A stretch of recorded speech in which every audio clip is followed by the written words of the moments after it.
You know those rom-coms where the clumsy girl spills coffee on the handsome billionaire and they fall in love over apologies and napkins?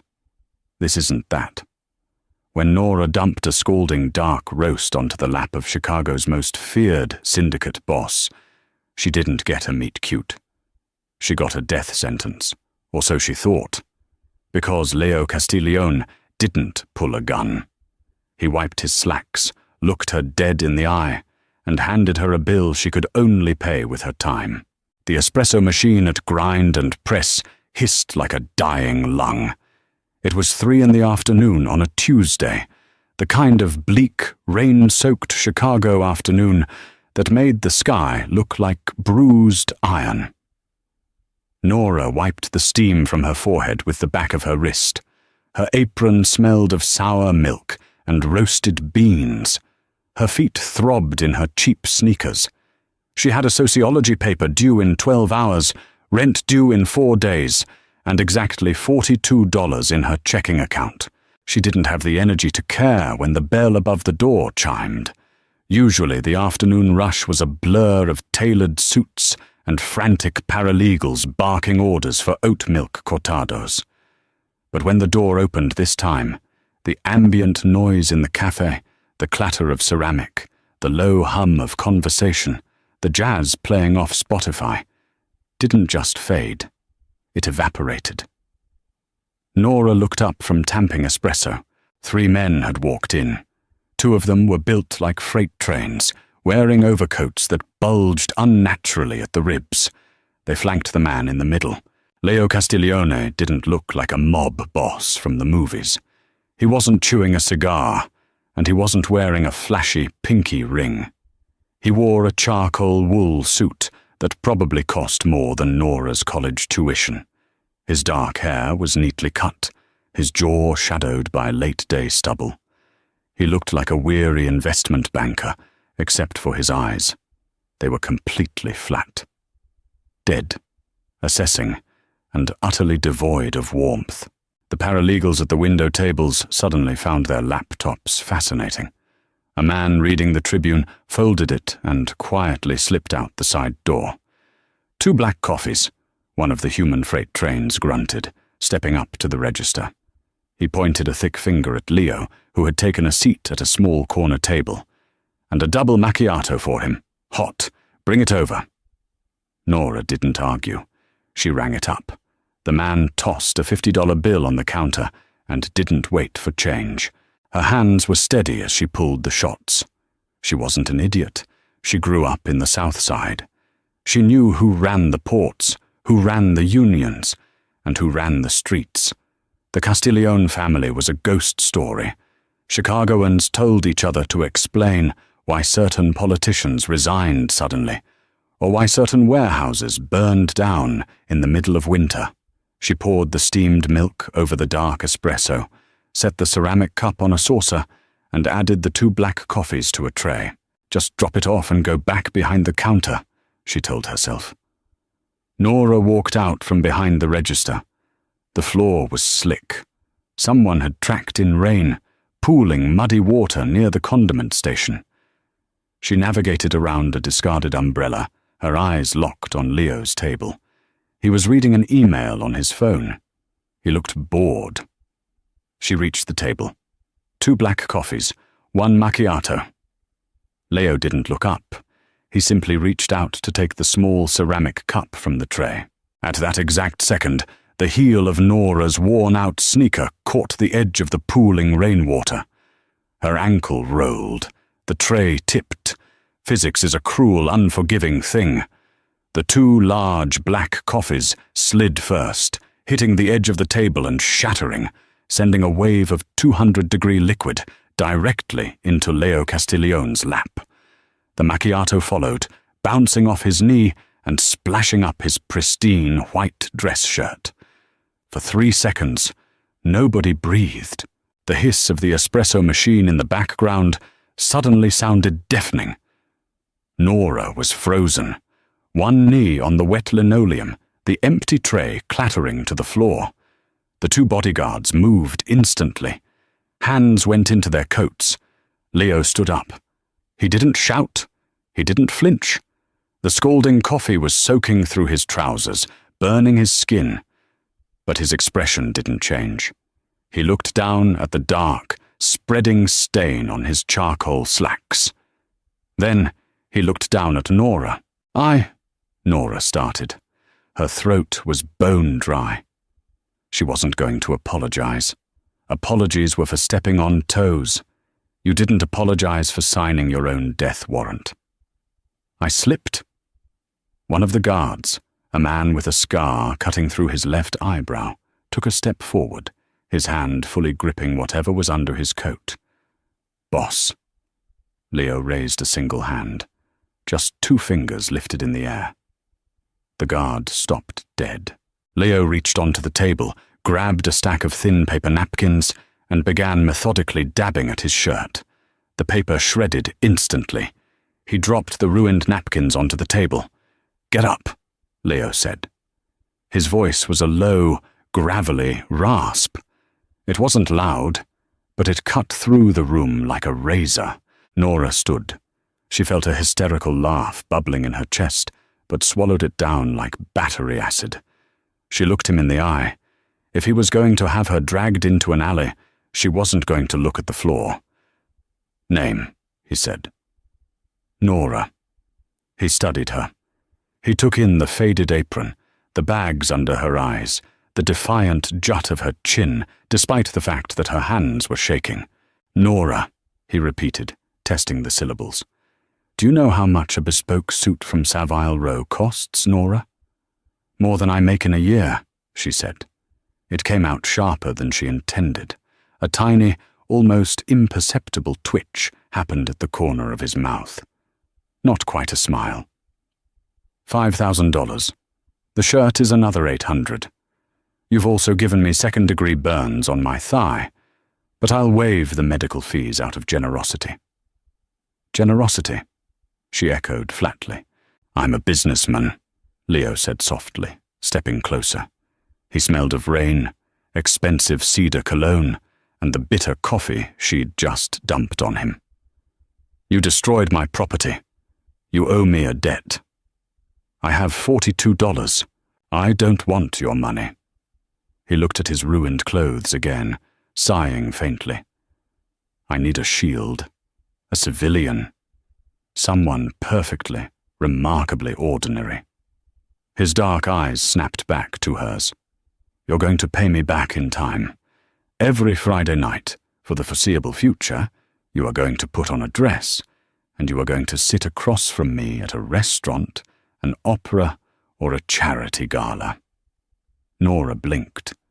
"You want me to pretend to date you? To pay off a dry cleaning bill?" "Replacement bill," he corrected smoothly. "And yes, the district attorney is currently attempting to paint me as a violent, unhinged sociopath, a steady, wholesome girlfriend from the South Side who works her way through college, does wonders for a man's public image. And if I say no?" Leo leaned in. The air between them felt thick, charged with a quiet menace. "Then I collect the $5,800. Today." Nora looked at the 2 men standing behind him, hands still resting in their coats. She looked at her wet, cheap sneakers. She thought about her sociology paper. "What time on Friday?" she asked. By Thursday, Nora had convinced herself it was a hallucination induced by stress and caffeine withdrawal. Mob bosses didn't demand fake dating arrangements. That was the stuff of cheap paperback novels left behind in the staff break room. Real criminals broke your kneecaps and tossed you into the Chicago River. But at exactly 6:45 p.m. on Friday, a sleek, armored black town car idled at the curb in front of her dilapidated apartment building. Nora stood at her third-floor window, watching it. The rain had stopped, but the streets were still slick, reflecting the neon sign of the liquor store across the street. She wasn't wearing a gown. She didn't own a gown. She wore her best black dress, a thrifted A-line that fit decently, and a pair of low heels she usually reserved for funerals and job interviews. Her phone buzzed. An unknown number. "Come down." She grabbed her coat. When she reached the sidewalk, the back door of the town car swung open. The driver didn't get out. He just unlocked it from the front. Nora slid into the leather interior. It smelled like new car and peppermint. Leo was sitting in the far corner. He was wearing a different suit. Midnight blue, perfectly tailored. He looked like violence wrapped in silk. He didn't look at her as she closed the door.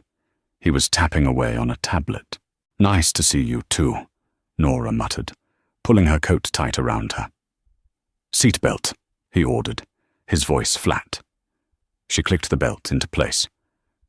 "Where are we going?" "Dinner." He finally looked up, his eyes doing a quick, clinical sweep of her outfit. "Is that the best you have?" Nora flushed, defensive anger flaring instantly. "I owe you $5,000, not a fashion show. You wanted a wholesome working-class civilian. This is what we wear. It's called a budget." Leo held her gaze for a long moment. Then he nodded once. "Fair. It works." The car glided away from the curb, moving through the gritty streets of her neighborhood toward the glittering skyline of downtown. The silence in the car was heavy, oppressive. Nora wasn't good at silence. "So, what's the play here?" she asked, turning in her seat to face him. "Are we madly in love? Did we meet at a farmer's market? Do I need to gaze adoringly into your eyes while you order the hitmen around?" Leo locked his tablet and set it down. He turned his head slowly, looking at her like she was a mildly interesting bug under a microscope. "We met at your coffee shop," he said, his tone devoid of humor. "You spilled coffee on me. I was charmed by your profound lack of grace. I asked you out. You said yes. We have been dating for 2 months. 2 months? Nora scoffed. If I've been dating you for 2 months, why hasn't anyone seen us together until tonight? Because I value my privacy. But recent legal inquiries require me to be more transparent. Right. The district attorney. Nora leaned back. You know, usually, people use PR firms to fix their image. They don't blackmail baristas. PR firms are predictable. The DA expects me to hire a firm. He doesn't expect me to date a woman who buys her clothes by the pound. Nora opened her mouth to snap back, but he cut her off. Rule number 1, Leo said, leaning forward. The space between them vanished. He was suddenly very close, his voice dropping to a harsh whisper. When we are in public, you will smile. You will act relaxed. You will not flinch if a camera flashes. You will not speak to anyone about my business, my associates, or my schedule. I don't know anything about your business, she pointed out, her heart hammering against her ribs. Keep it that way. Rule number 2. If anyone asks, you like me. You think I'm misunderstood. You think I'm a legitimate logistics contractor. Logistics contractor. Got it. Rule number 3. He leaned back, the oppressive weight of his presence lifting slightly. Don't ask questions. Eat the food. Smile. Go home. How long is this going to last? She asked. Leo looked out the window at the passing city lights. Until the DA drops the RICO investigation, or until you pay off the suit, whichever comes first. Great. Can I get an itemized receipt for tonight's hours? He didn't laugh, but he didn't glare either. He just looked at her, his dark eyes unreadable. You're either very brave, Nora, or very stupid. I'm broke, she replied. It makes you immune to a lot of things.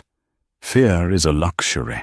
For a second, something shifted in his expression. The flat, dead look vanished, replaced by a sharp, calculating gleam. He studied her face, as if seeing her for the first time. We're here, he said softly, as the car pulled up to the valet stand of Lumière, a restaurant that required reservations a year in advance. Leo opened his door and stepped out. He walked around to her side, opening the door and offering his hand. Nora looked at his outstretched hand. It was large, the knuckles slightly scarred, a stark contrast to the perfect cuff of his shirt. She placed her hand in his. His grip was firm, calloused, and surprisingly warm. "Smile, Nora," he murmured as the flash of a paparazzo's camera went off from across the street. "You're having the time of your life." Lumière was the kind of restaurant that made you feel poor the second you stepped on the carpet. It was quiet, hushed like a library, but the air smelled of truffles, seared butter, and old money. The lighting was dim, casting golden shadows over the patrons. When Leo walked in, the maitre d' practically bowed. "Mr. Castiglione, your table is ready." Nora kept her chin up, acutely aware of the stares. She felt the eyes of wealthy women in designer silks raking over her thrifted dress. They were trying to figure out the math. Why was the city's most dangerous phantom walking in with a girl who looked like she'd just gotten off a shift at a diner? Leo didn't seem to notice the stares. Or if he did, he didn't care. He guided her to a secluded booth in the back, shadowed by a large, sweeping indoor ficus. He pulled her chair out. It was a perfectly gentlemanly gesture, executed with the warmth of a military drill. They sat. A waiter materialized instantly, pouring sparkling water. "I don't know what to order," Nora said, looking at a menu entirely in French with no prices listed. "What's the exchange rate on fake dating? Do I get an appetizer, or does that add another month to my sentence?" Leo picked up his menu. "Order whatever you want. It's on the company." "The logistics company?" "Exactly." Nora set the menu down. "Fine. You order for me.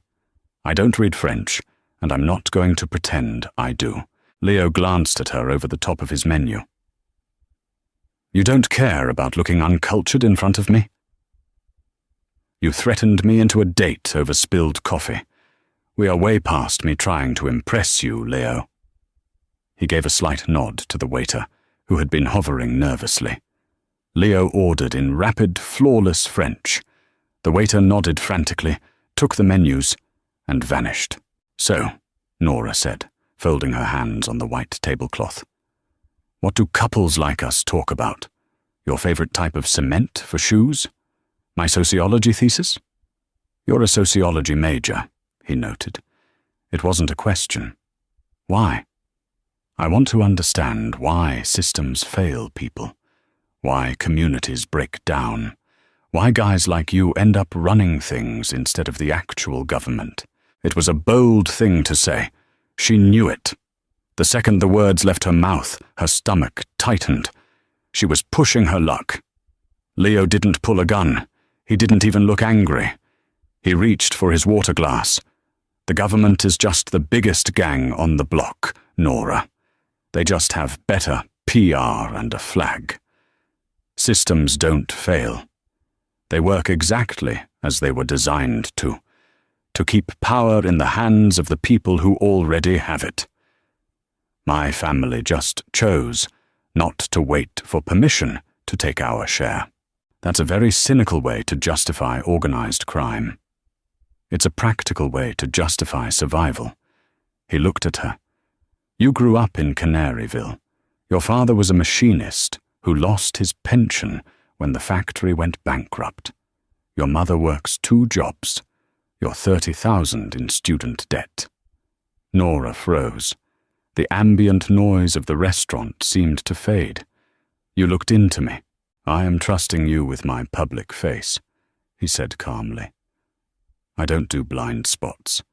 I know everything about you, Nora Campbell. That's a violation of privacy. That's due diligence." The waiter returned, setting down 2 plates of something small and artistic.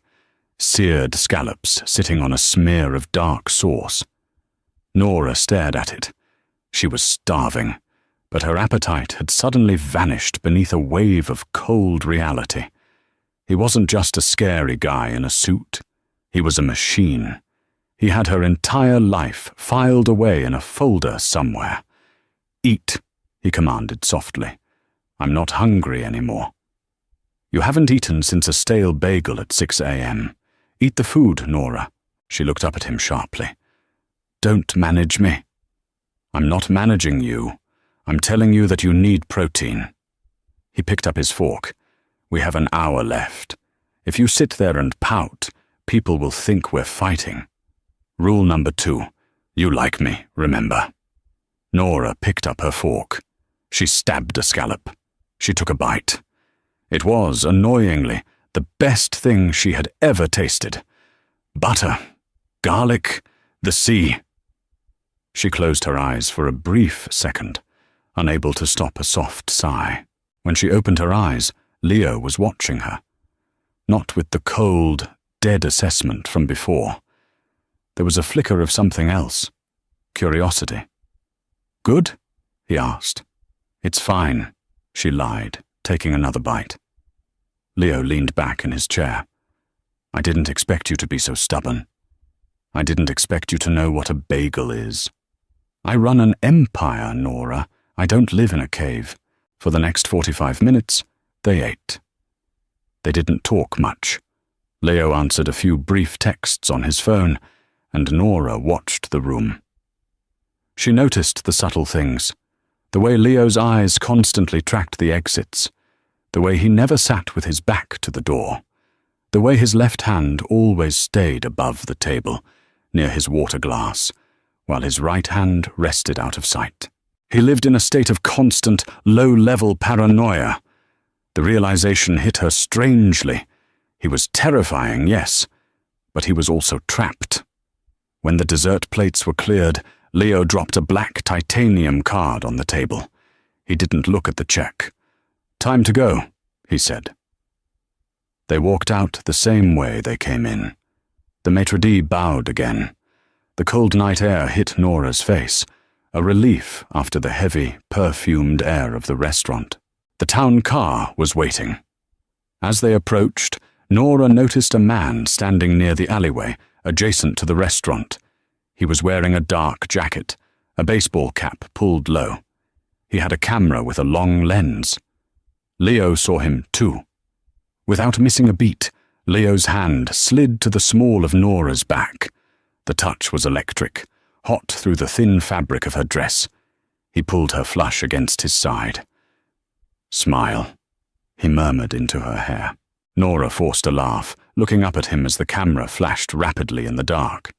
For a second, looking into his dark eyes from inches away, the cynical, exhausted mob boss faded, and she just saw a man holding on tight to a lie. He opened the car door. "Get in." The first date was over. She only had the rest of her life to go. The dress arrived at her apartment on Thursday afternoon in a matte black box the size of a coffee table. Nora stared at it, sitting on her scuffed linoleum floor. The delivery man had required a signature, his eyes darting down the peeling hallway wallpaper as if expecting an ambush. She opened the lid. Inside, resting on a bed of dark tissue paper, was a sheath of emerald green silk. It wasn't a dress. It was a weapon. Beside it lay a small velvet case containing a diamond tennis bracelet that caught the dingy overhead light and threw prisms against the wall. A heavy cream-colored card sat on top. The Symphony Gala. 7 p.m. Do not wear the sneakers. Nora threw the card in the trash. She spent 10 minutes pacing her tiny living room, calculating the pawn value of the bracelet against the likelihood of Leo having her legs broken if she sold it. Survival won. When she climbed into the back of the armored town car that evening, she felt like an imposter wrapped in someone else's skin. The silk clung to her ribs, cool and unforgiving. She had spent an hour trying to pin her hair up before giving up and letting it fall around her shoulders. Leo was already in the car. He wore a traditional tuxedo. He looked like the devil attending a board meeting. He looked up from his phone as she slid in. His gaze hit her, stalled for a fraction of a second, and then swept methodically over the dress, the bracelet, the hair. "The fit is correct," he said. It was a statement of fact, not a compliment. "I feel like a hostage in a very expensive ransom video," Nora replied, tugging at the neckline. "Who exactly are we performing for tonight?"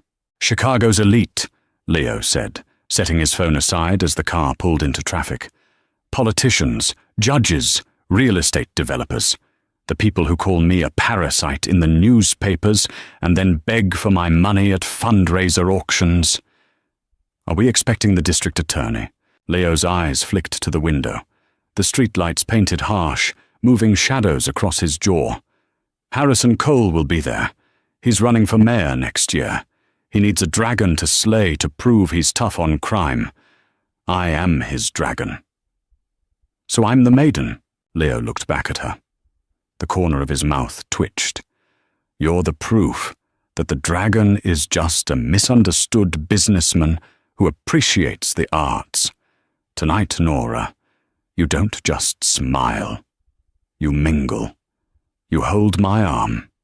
If someone asks how we met, you give them the coffee shop story, but you make it sound endearing. You spilled coffee.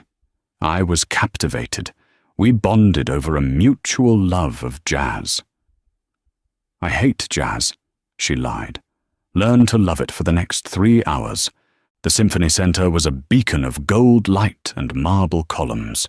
Photographers clustered behind velvet ropes. When the driver opened the door, the noise washed over them. Shutter clicks, shouted names, the low murmur of extreme wealth. Leo offered his arm.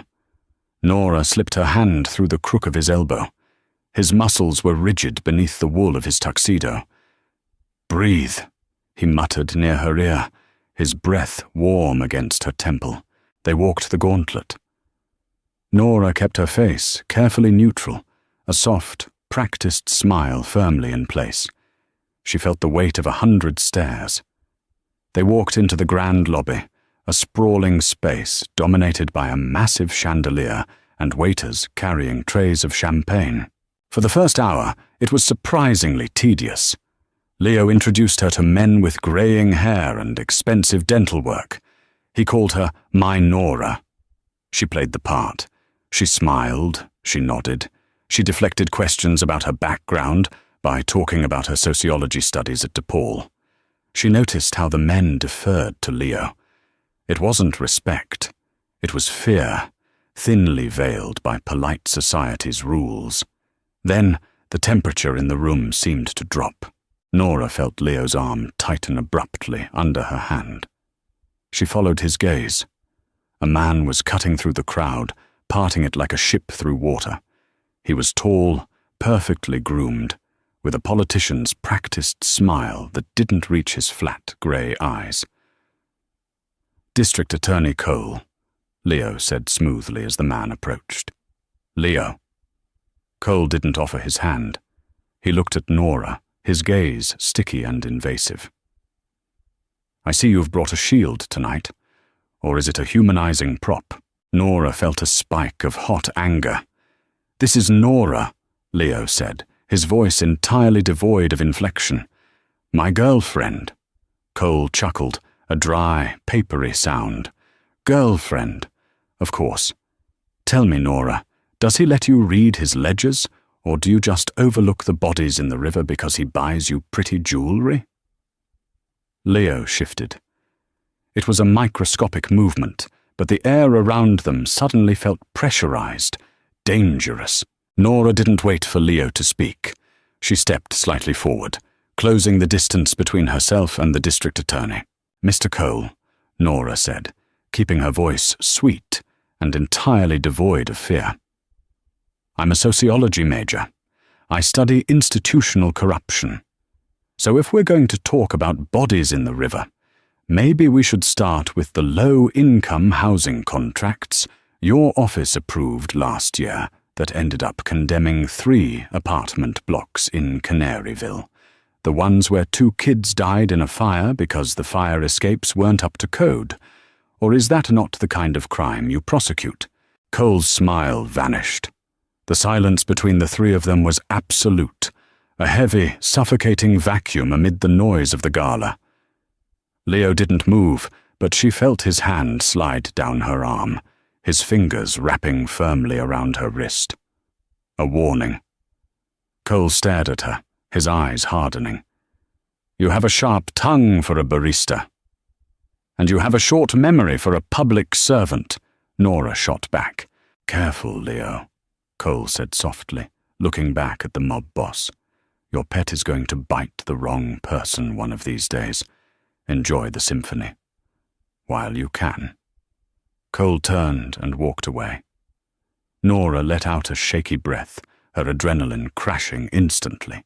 Her hands were trembling. She reached for a glass of champagne from a passing waiter and took a long, unladylike gulp. Leo was staring at her. The dead, flat look was gone entirely.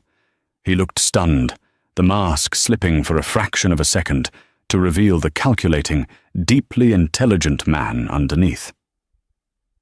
"Did you just threaten the district attorney of Chicago in the middle of a gala?" Leo asked. His voice was a low rasp. "He called me a prop," Nora said, gripping the stem of her glass. "And he's a hypocrite. He took kickbacks from developers. Everyone on the South Side knows it. He just buried the paperwork." Leo didn't scold her. He didn't tell her she had broken the rules. He just reached out, took the half-empty champagne glass from her trembling hand, and set it on a nearby table.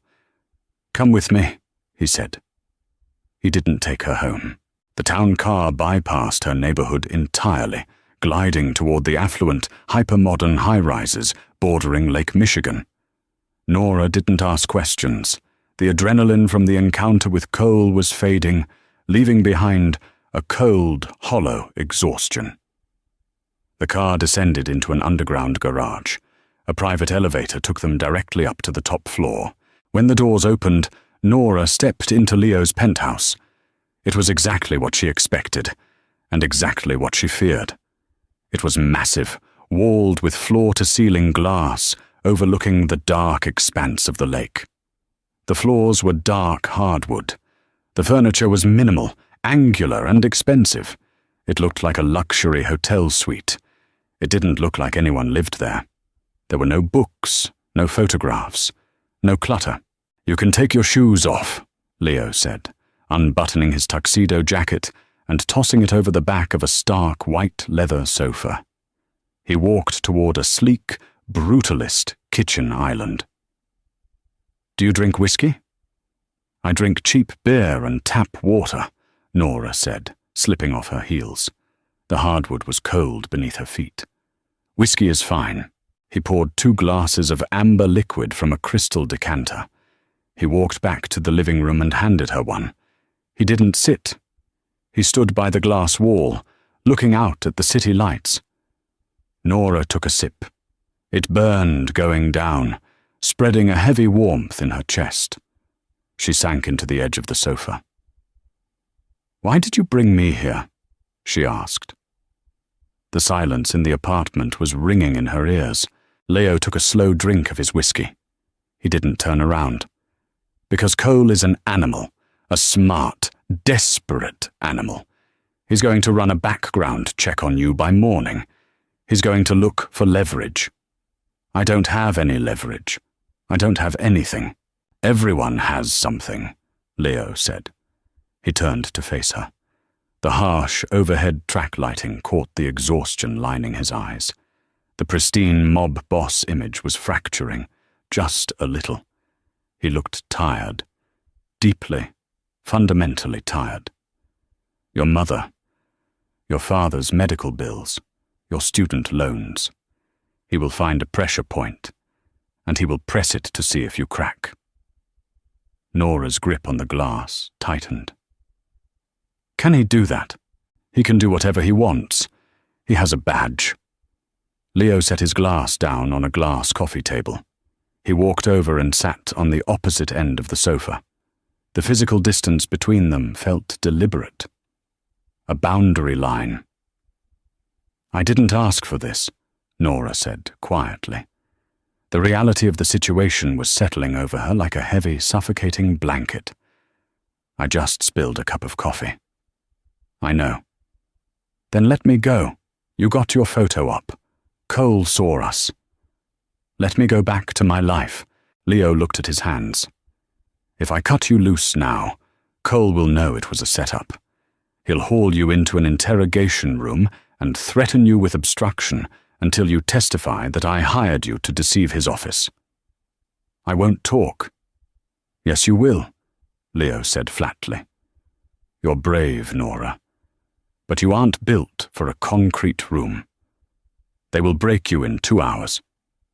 And then they will come for me. He looked up, his dark eyes locking onto hers. I can't let you go. You're in it now. Nora stared at him. You trapped me. Yes.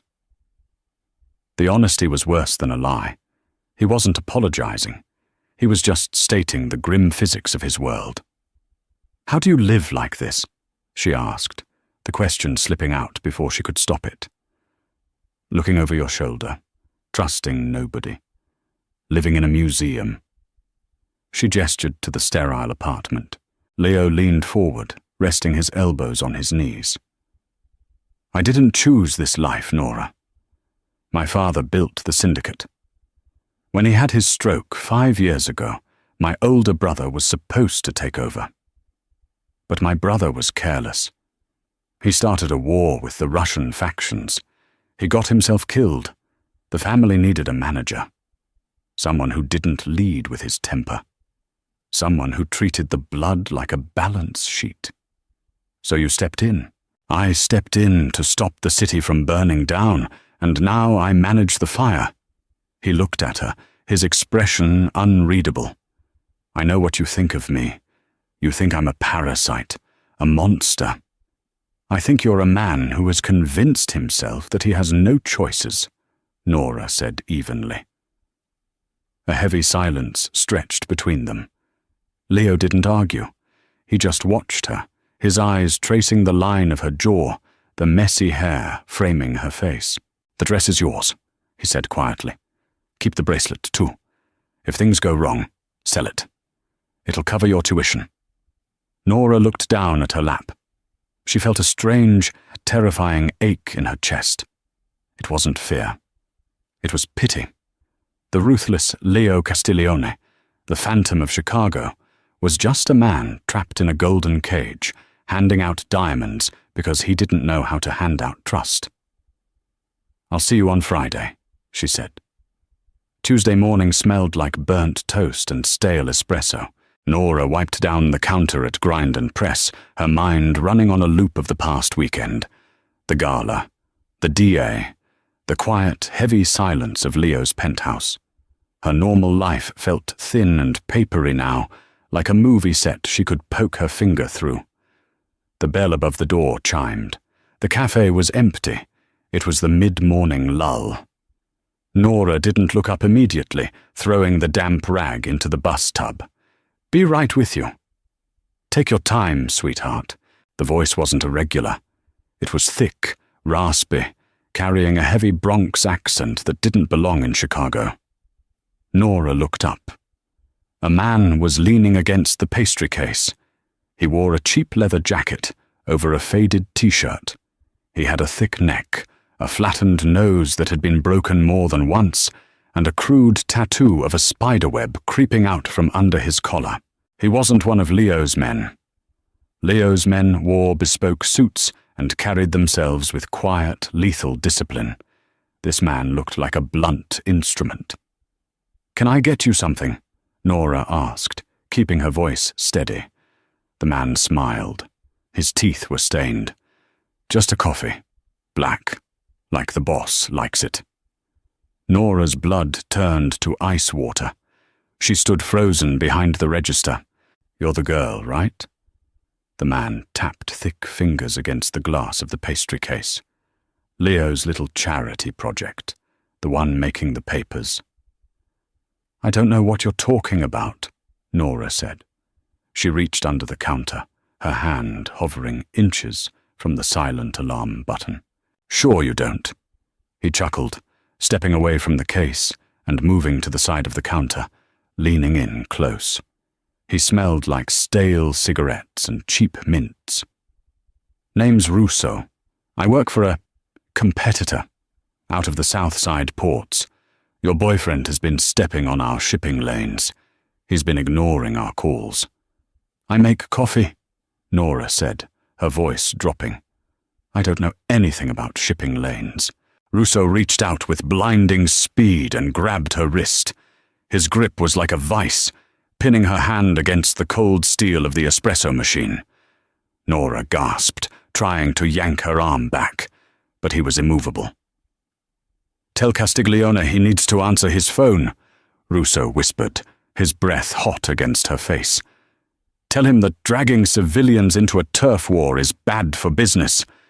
Tell him we know where you work. We know where your mother works. Accidents happen every day, sweetheart." He squeezed her wrist harder. Bone ground against bone. Nora gritted her teeth, refusing to scream. She stared directly into his eyes, matching his aggression with sheer, panicked defiance. Russo smiled, a slow, ugly thing. He let go of her wrist, stepping back. "Have a nice shift," he said. He turned and walked out of the cafe, the bell chiming cheerfully behind him. Nora collapsed against the counter, clutching her wrist. It was already turning a mottled purple. She was shaking so hard she could barely breathe. The illusion of safety was gone. The fake dating, the fancy dinners, the witty banter. It was all a paper shield. The real monsters were at the door. She didn't call the police. She knew better. She pulled her phone from her apron pocket and dialed the number she had sworn she would only use for scheduling dates. It rang once. "Nora," Leo answered. His voice was clipped, businesslike. "A man named Russo was just here," Nora said. Her voice cracked. She hated it. She hated how weak she sounded. Total silence on the line. The ambient background noise of a busy street on Leo's end vanished, as if he had stepped into a soundproof vault. "Are you hurt?" The question was quiet, terrifyingly quiet. "He grabbed my wrist. He said to tell you to answer your phone about the shipping lanes. He threatened my mother." "Stay exactly where you are," Leo said. "Do not go into the alley. Do not lock the front door. Lock yourself in the manager's office. I am 10 minutes away." The line went dead. Nora did what she was told. She flipped the sign to closed, locked the door to the small back office, and sat on the floor with her knees pulled to her chest, watching the doorknob. 8 minutes later, she heard the heavy thud of the cafe's back door being kicked open. "Nora!" It was Leo. She unlocked the office door and pushed it open. Leo was standing in the hallway, flanked by 2 of his massive bodyguards. He wasn't wearing a suit jacket. His tie was loosened, his sleeves rolled up, revealing heavy scarring along his forearms. He looked entirely different. The polished veneer was stripped away. This was the wolf. He stepped into the small office, crowding the space. He didn't ask if she was okay.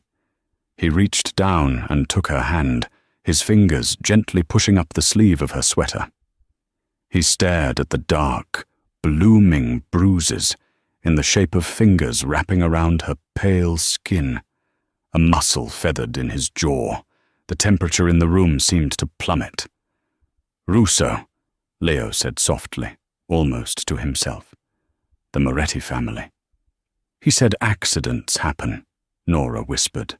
Leo let go of her wrist. He turned to one of his men. "Find Russo. Put him in a car. Take him to the warehouse. Call Moretti and tell him his shipping lanes just got closed permanently." "Yes, boss," the man grunted, turning instantly and jogging out the back door. Leo turned back to Nora. The cold fury in his eyes softened, just a fraction, as he looked at her pale face. "Grab your coat," he ordered. "I have a shift." "Your shift is over. Your job here is over." He stepped closer, crowding her against the cheap metal desk. "They touched you to send me a message. That means you aren't a prop anymore, Nora. You're a target." "So what happens now?" she asked, her voice shaking. Leo reached out. His large hand hovered for a second before cupping her jaw. His thumb brushed lightly against her cheekbone. It was the most gentle, human touch she had ever felt from him. "Now," Leo said, his voice a low, gravelly promise.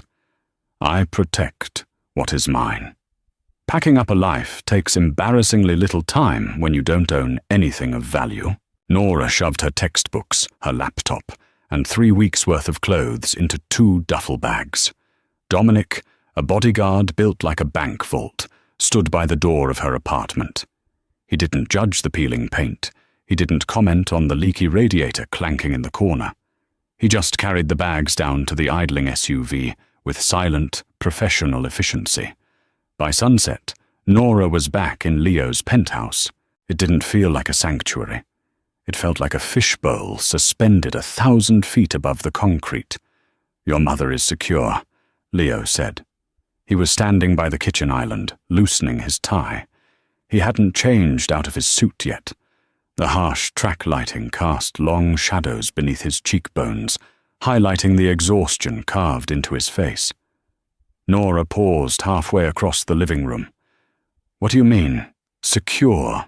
She was transferred to a different hospital branch in the suburbs this afternoon, a private facility. Better pay, gated parking, 24-hour security. I bought out the remainder of her mortgage in Canaryville. She thinks it was a bank error in her favor. She's safe. Nora stared at him. The sheer scale of his power, the casual way he could rewrite reality with a few phone calls, was paralyzing. She felt a sudden, sharp sting behind her eyes. It wasn't gratitude. It was the overwhelming realization of her own helplessness. "You didn't have to do that," she said, her voice tight. "Yes, I did." Leo poured a glass of water and drank it in one long swallow. Russo threatened her. The Moretti family operates on leverage. I removed their leverage. And what about my leverage? The debt? Leo set the glass down. The clink of crystal against granite echoed in the vast, empty room. He looked at her, his dark eyes unreadable. "The parameters of our arrangement have changed. You aren't paying off a suit anymore, Nora. You're staying alive." "I don't like being managed, Leo." "I don't care what you like." The words were harsh, but his tone lacked its usual cold authority. He sounded frayed. "You are going to sleep in the guest suite. You are going to take your classes online. If you need anything, Dominic will get it. You do not leave this building without me. Understood? Are we prisoners now?" "We are at war," he corrected quietly. For the next 4 days, they lived like ghosts, haunting the same museum. Nora studied at the dining table, the glow of her laptop screen the only warmth in the sterile room. Leo worked in his office. He took calls in Italian, his voice low, sharp, and increasingly violent.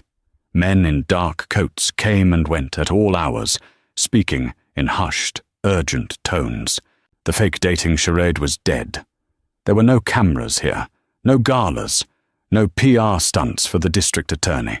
Strip away the bespoke suits and the flashing bulbs, and all that was left was a man trying to hold a crumbling empire together with his bare hands. On Thursday night, the rain returned, violently lashing against the floor-to-ceiling windows. Nora was in the kitchen, brewing a pot of cheap drip coffee she had asked Dominic to buy. The hyper-expensive espresso machine in Leo's kitchen intimidated her. She liked the bitter, burnt smell of the cheap stuff. It smelled like home. Leo walked in. He had stripped off his jacket and dress shirt, wearing only a plain white undershirt and suit trousers. The scars Nora had glimpsed at the cafe were fully visible now. A jagged line across his left shoulder, a puckered starburst of tissue near his ribs, gunshot wounds, knives, the physical ledger of his life. He didn't say a word. He just walked to the island, pulled out a stool, and sat heavily. He rubbed his face with both hands, letting out a breath that sounded like a dying engine. Nora poured a second mug of coffee. She slid it across the granite counter toward him. He lowered his hands and stared at the dark liquid. He picked it up and took a sip. He didn't grimace at the cheap, acidic taste. "Moretti hit 2 of our warehouses on the south side an hour ago," Leo said. The admission was startling.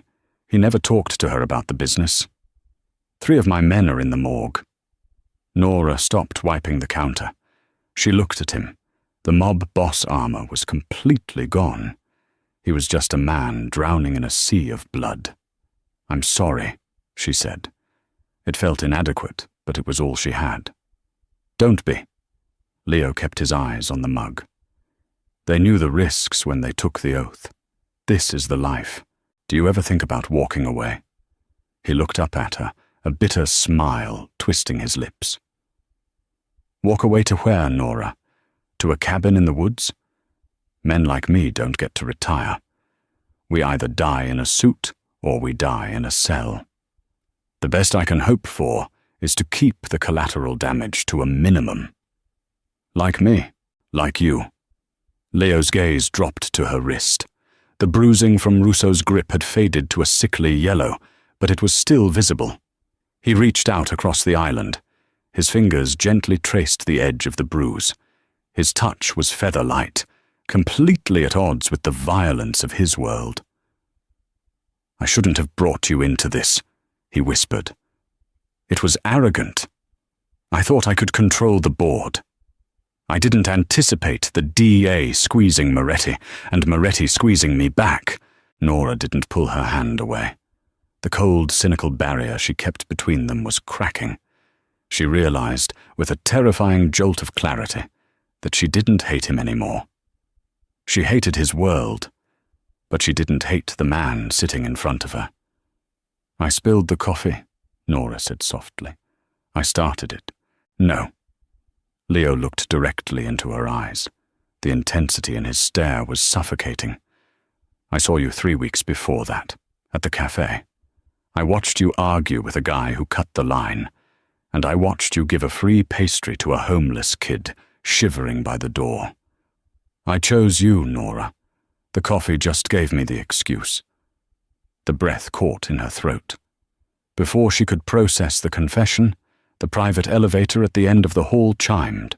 Leo's demeanor changed in a fraction of a millisecond. The vulnerability vanished.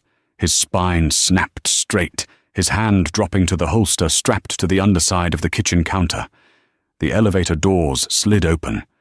Dominic stepped out, his suit torn, blood smudged across his jaw. "Boss," Dominic gasped. "Moretti isn't hitting the warehouses anymore. He's coming for the head." "Get your shoes," Leo ordered.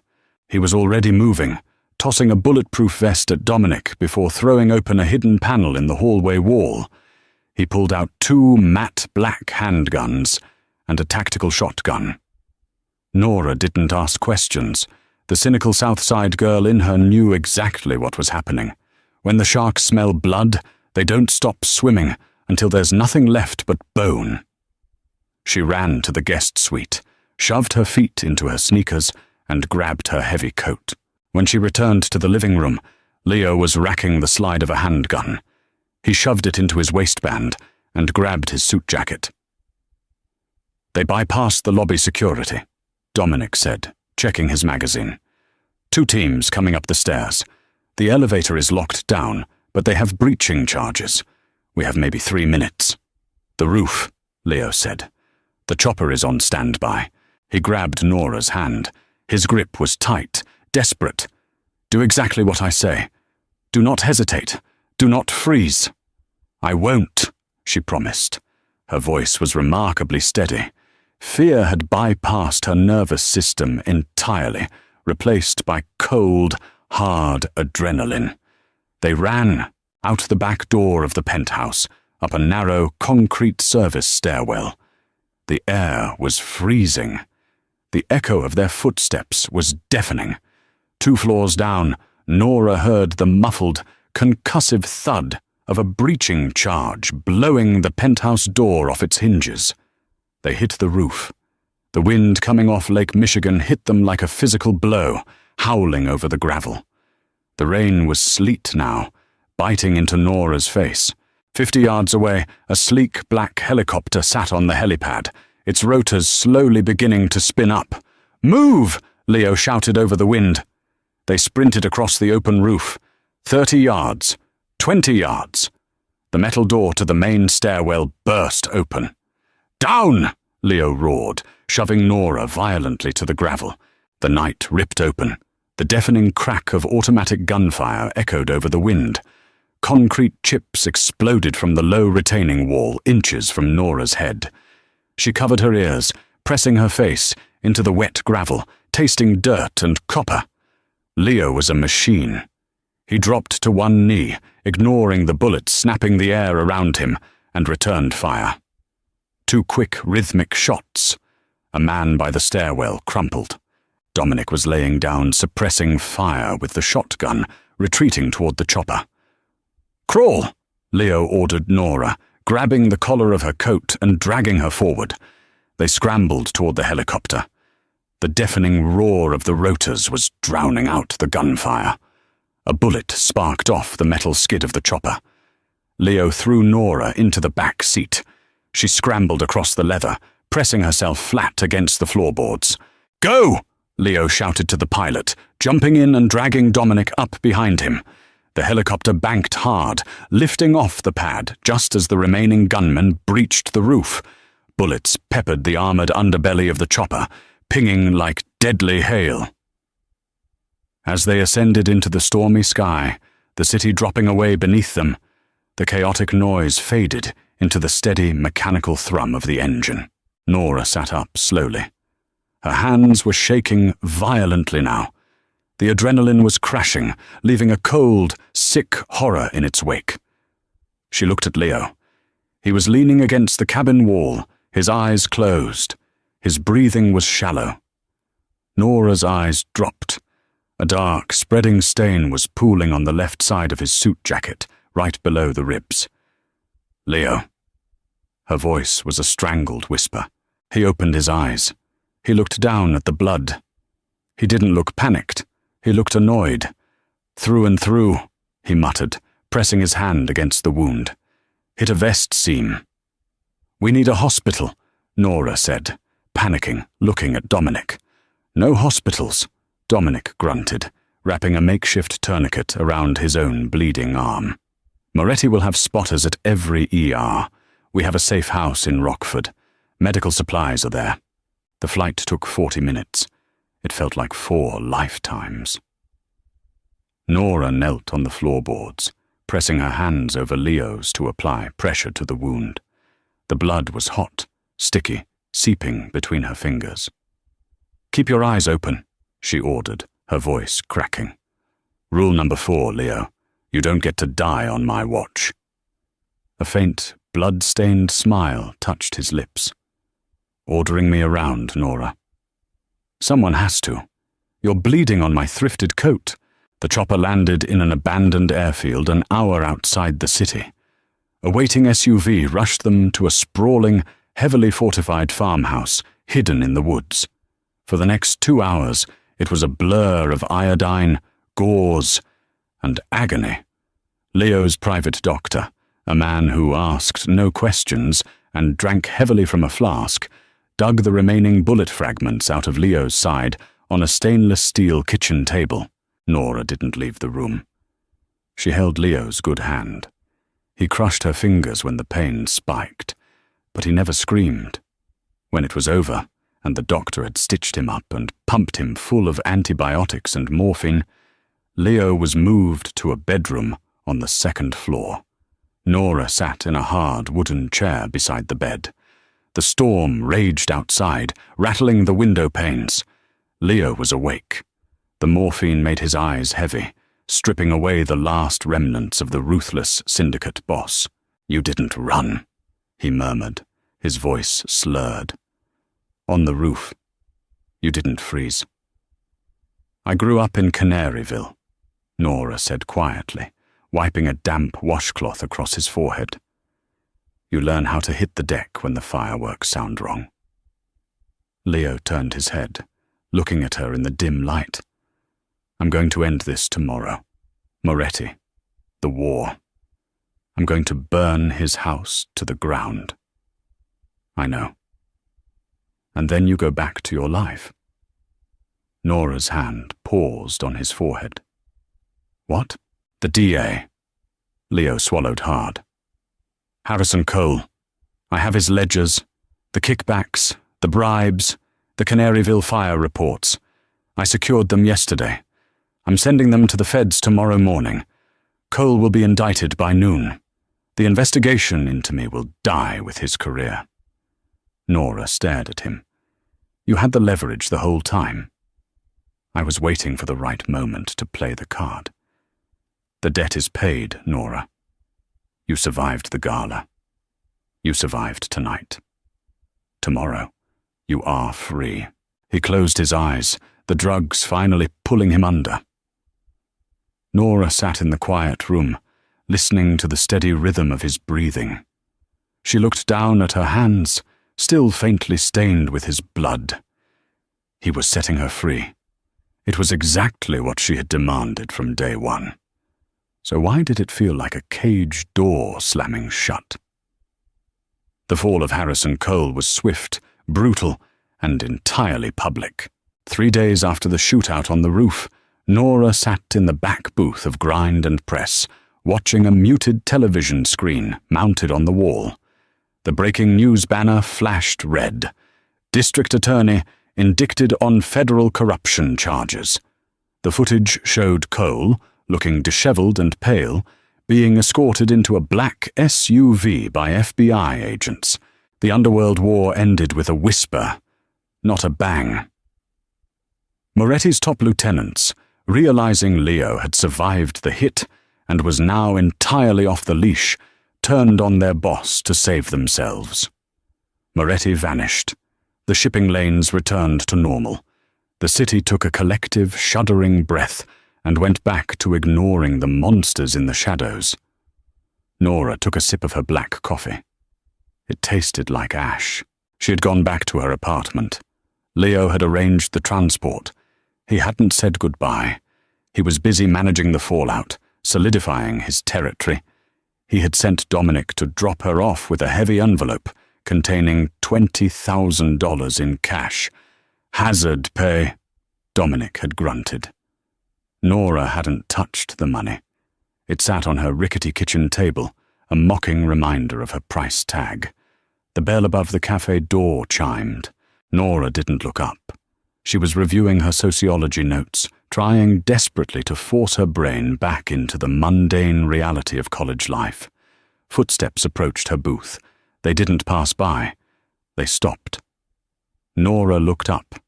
Leo was standing there. He wasn't wearing a bespoke suit.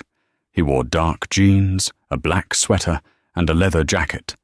He moved a little stiffly, favoring his left side where the stitches pulled. But he looked alive.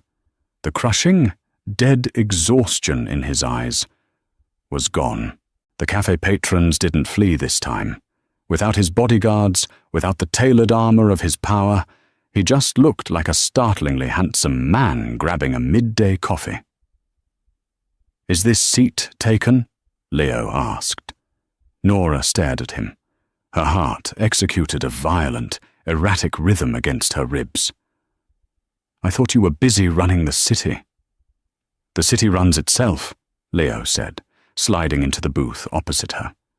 "I just take the toll." He looked at her notes, then at the empty mug in front of her. "I came to collect the rest of the debt." Nora's jaw tightened. "The debt is paid. You said so yourself. Cole is gone. The fake dating is over." "The fake dating is over," Leo agreed smoothly. He reached into his jacket pocket and pulled out a folded piece of paper. He slid it across the table. Nora picked it up. It was the original dry-cleaning receipt for the Savile Row suit. $5,800. Across the bottom, written in sharp, bold ink, were the words, "Paid in full." "Then why are you here?" she asked, her voice dropping to a whisper. Leo leaned forward, resting his forearms on the table. He didn't look at the room. He didn't track the exits. He looked only at her. "Because I lied," he said. "When I brought you to that first dinner, I told you I needed a shield. I needed someone ordinary. But I didn't want a shield, Nora. I wanted an anchor. I wanted someone who wasn't afraid to look at me and tell me I was full of shit. Someone who wouldn't flinch. You didn't flinch." "I was terrified," she admitted, "but you stayed. You held my hand while I bled. You commanded me not to die." A genuine, entirely unguarded smile broke across his face, transforming him completely. "I owe you my life, and since I am a businessman, I prefer to settle my accounts." "I don't want your money, Leo." "Good, because I'm not offering money." He reached across the table and covered her hand with his. His calluses scraped gently against her knuckles. "I demanded a lifetime of dates as repayment for a ruined suit. The suit is paid for. So now, I am formally asking for one real date. No cameras, no bodyguards, no PR strategy. Just you and me." Nora looked down at their joined hands. The cynical voice in her head screamed at her to run. He was a criminal. He was danger incarnate. Her life would never be simple, never be safe. But as she looked up into his dark eyes, she realized safety was an illusion anyway. The world was cold and corrupt, whether you hid from it or not. She would rather face the fire with the wolf standing by her side. "I'm a college student on a budget," Nora said, her lips curving into a slow, defiant smile. "I don't eat at places with French menus. I eat pizza, the greasy kind." Leo's thumb brushed the back of her hand. "I know a place.